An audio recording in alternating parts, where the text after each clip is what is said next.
Good morning all. This is Farooq Azam from Oxpress and specially मैं आज आपको ये बताने वाला हूँ कि किसी भी हिंदी के सेंटेंस को अंग्रेजी में कैसे ट्रांसलेट कर सकते हैं। हिंदी के किसी भी सेंटेंस को अंग्रेजी में ट्रांसलेट करने के लिए सिर्फ एक फार्मूला है। अगर आप ये समझ जाते हैं, यकीन मानिए आप किसी भी हिंदी के सेंटेंस को आसानी से अंग्रेजी में ट्रांसलेट कर सकते हैं। आपकी इंग्लिश कंप्लीट आसान हो जाएगा, आप बना पाएंगे। इसे जस्ट समझने की कोशिश कीजिए। मैं आपको आगे बता रहा हूँ।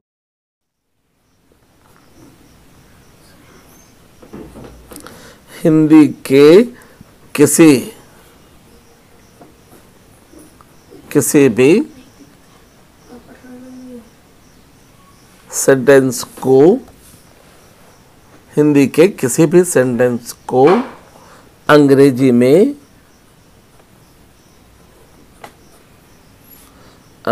में सिर्फ एक फॉर्मूला से ट्रांसलेट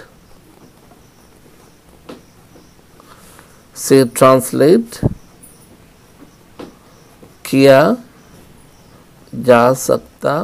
दैट फॉर्मूला इज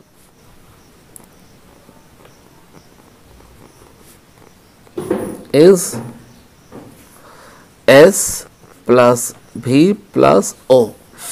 हाँ, S for subject, V for verb and O for object. मैं चाहूँगा कि दिए गए सेंटेंस में आपको ये पहचानना भी आ जाए कि सब्जेक्ट क्या है, वर्ब क्या है, ऑब्जेक्ट क्या है।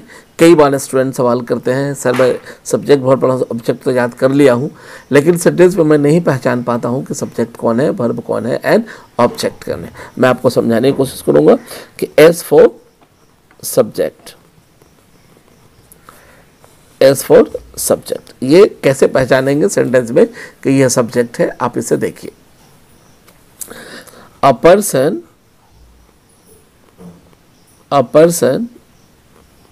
who does something means a person who does something, a person who does something in a sentence is called subject.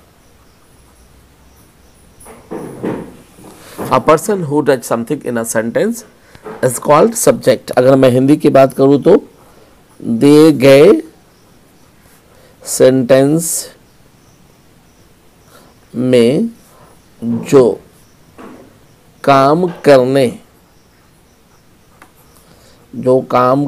वाला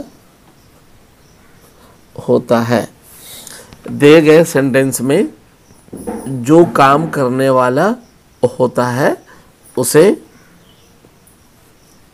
सब्जेक्ट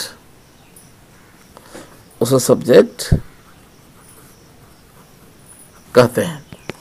दिए गए सेंटेंस में जो काम करने वाला होता है उसे सब्जेक्ट कहते हैं। आप एग्जाम्पल से इसे देख सकते हैं, लाइक मोहन आम खाता है। अगर आप इसे देखेंगे तो आम को खाने का काम मोहन करता है, तो यहाँ पे काम करने वाला मोहन है, इसलिए ये हो गया हमारा subject, right. Like Mohan it's a mango, so Mohan is subject, right. मैं एक और एग्जांपल देके समझाता हूँ। वेल, राधा गीत गा रही है, राधा गीत गा रही है। यहाँ गीत को गाने का काम स्पेशली राधा कर रही है, तो राधा हमारा सब्जेक्ट हुआ। So Radha is singing a song. Radha is singing a song, so Radha is subject. Next word है verb, V for verb. Verb grammar का, इंग्लिश लैंग्वेज का सबसे मेन पार्ट है। जिसे अगर आप हटा देंगे तो इंग्लिश लैंग्वेज का एग्जिस्टेंस ही ख़त्म हो जाएगा, इंग्लिश लैंग्वेज का अस्तित्व ही ख़त्म हो जाएगा। इसे वर्ब, इंग्लिश लैंग्वेज में वर्ब बहुत ही मेन काम करता है, जिसे हम इग्नोर नहीं कर सकते हैं। वर्ब को समझना बहुत ज़रूरी है कि दिए गए सेंटेंस में आप कैसे पहचानेंगे कि ये वर्ब है। So verb is a word, verb is a word which denotes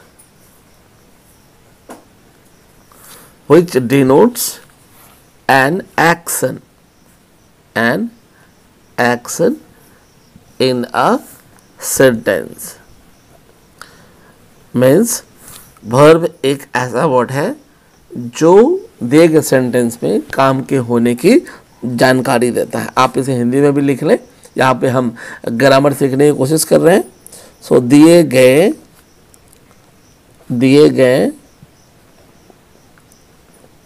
sentence में ऐसा वर्ड, दिए गए सेंटेंस में ऐसा वर्ड जो काम के होने की जानकारी देता है। दिए गए सेंटेंस में ऐसा वर्ड जो काम के होने की जानकारी देता है उसे वर्ब कहते हैं। एक एग्जाम्पल से समझने की कोशिश करते हैं कि वर्ब कैसे हम सेंटेंस में पहचानेंगे। मैं एक सेंटेंस लिखता हूं, मोहन आम खाता है। मोहन आम खाता है, राइट। तो अगर आप सेंटेंस को देखेंगे तो मोहन क्या काम करता है, तो खाता है। मोहन क्या करता है, खाता। ये खाना क्या है, वर्ब है। क्योंकि जो ऐसा वर्ड जो काम के होने की जानकारी देगा उसे हम वर्ब कहते हैं। तो यहाँ सेंटेंस है मोहन आम खाता है, तो मोहन करता क्या है, तो खाता है। तो ये खाना हमारा जो है स्पेशली वर्ब हो गया। अगर हम इसे ट्रांसलेट करेंगे तो मोहन इट्स अ मैंगो, ये हो गया हमारा वर्ब, राइट। मैं अब आपको बताने जा रहा हूँ स्पेशली कि ऑब्जेक्ट किसे बोलते हैं। जैसा कि O for object, so object किसे हम कहते हैं, O for object. Object, an object is a word on which, an object is a word on which there is an effect, on which there is an effect of a verb. An object is a word on which there is an effect of a verb in a sentence। इसे आप हिंदी में भी देख सकते हैं। दिए गए sentence में दिए गए सेंटेंस में ऐसा वर्ड जिस पे वर्ब का असर पड़ता हो उसे ऑब्जेक्ट कहते हैं। दिए गए सेंटेंस में ऐसा वर्ड जिस पे वर्ब का असर पड़ता हो या असर पड़ता है उसे ऑब्जेक्ट कहते हैं। आप इसे एक एग्जांपल से समझिए, आसान होगा। मैं एक सेंटेंस लिखा था कि मोहन आम खाता है, ठीक है। तो मोहन करता क्या है, खाता है। मोहन क्या करता है, तो खाता है। जब ये खाता है तो क्या खा जाता है, आम खा जाता है। तो खाने का असर आम पे पड़ा है, तो ये आम क्या हुआ हमारा, ऑब्जेक्ट हो। इससे अगर ट्रांसलेट करेंगे, मैं अभी फ़िलहाल ट्रांसलेशन नहीं बना रहा हूँ, आपको सिर्फ मैं ये पहचान करा रहा हूँ कि दिए गए सेंटेंस में सब्जेक्ट वर्ब प्लस ऑब्जेक्ट क्या होता है और कैसे पहचानेंगे। Mohan it's a mango, right. So खाने का असर किस पे हो रहा है, आम पे हो रहा है, ये अपना ऑब्जेक्ट हो गया, राइट। तो इस तरह से आपको समझ में आया कि किसी भी सेंटेंस को अंग्रेजी में ट्रांसलेट करने के लिए एक फॉर्मूला है, वो है subject verb and plus object. तो ये आपको जानना ज़रूरी है कि सब्जेक्ट दिए गए सेंटेंस में क्या होता है, उसे कैसे पहचाने, वर्ब क्या होता है, कैसे पहचाने, ऑब्जेक्ट क्या होता है एंड कैसे पहचाने, राइट। तो आपने देखा कि एक ही फॉर्मूला है सब्जेक्ट वर्ब प्लस ऑब्जेक्ट, जिसकी मदद से आप हिंदी के सारे सेंटेंस को अंग्रेजी में ट्रांसलेट कर सकते हैं, राइट। अब आपके दिमाग में सवाल आएगा कि ये काम कैसे करेंगे। मैं कुछ सेंटेंस का एग्जांपल लेता हूँ, अलग अलग सेंटेंस, और चेक करते हैं कि क्या ये फार्मूला वाकई में काम करता है कि नहीं करता। मैं यहाँ पे एग्जाम्पल, आम खाता हूँ, पहला सेंटेंस है मैं आम खाता हूँ, दूसरा है मैं आम खा रहा हूँ, तीसरा है मैं आम खा रहा था, राइट। नेक्स्ट सेंटेंस है मैं आम खा चुका हूँ, अगला सेंटेंस है मैं आम खा चुका था, नेक्स्ट मैं आम खाया, एंड अगला सेंटेंस है मैं आम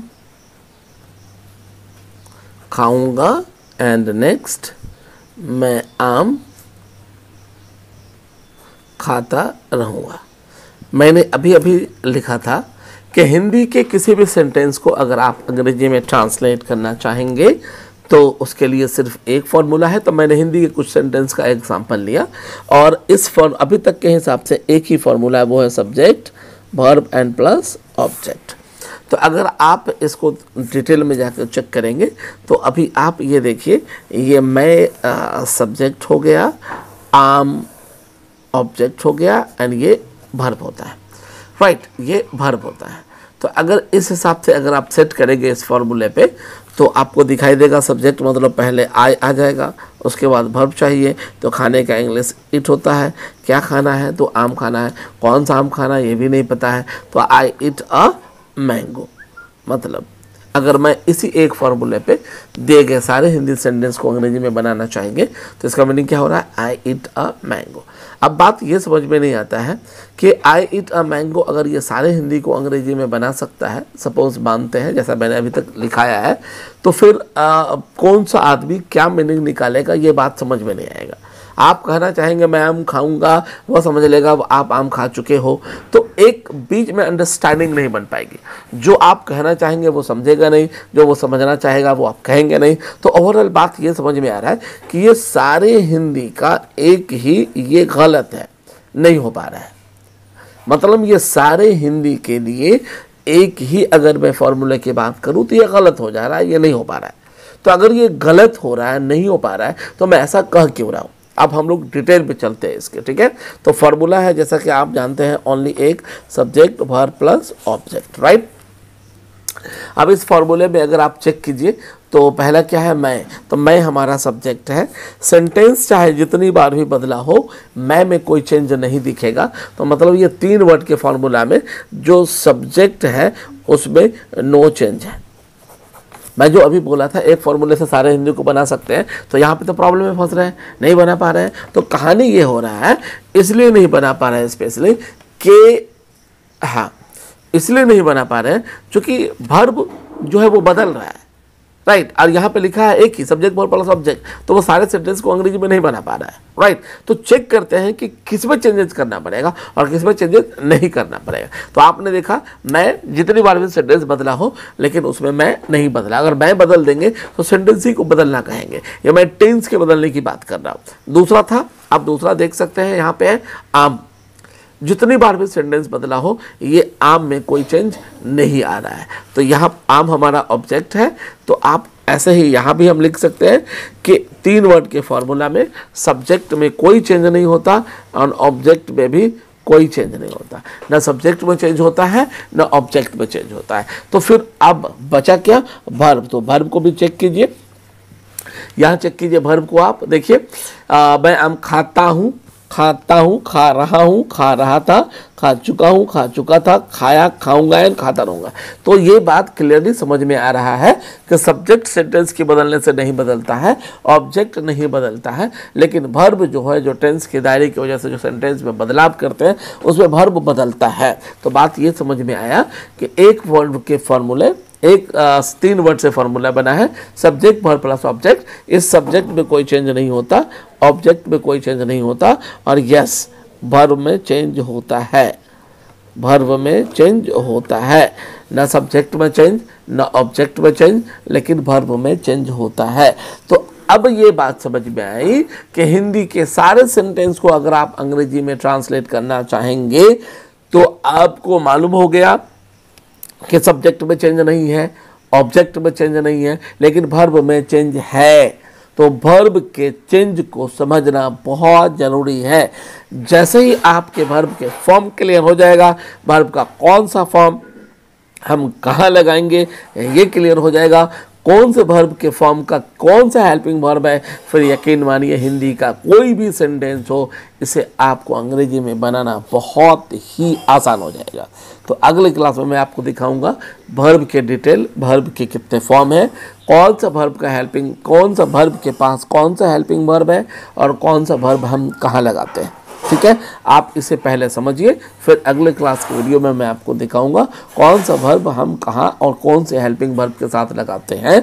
वर्ब का फॉर्म कंफर्म होने के बाद आपकी हिंदी कोई भी सेंटेंस लेकर आएँ, आप अंग्रेजी में आसानी से ट्रांसलेट कर सकते हैं।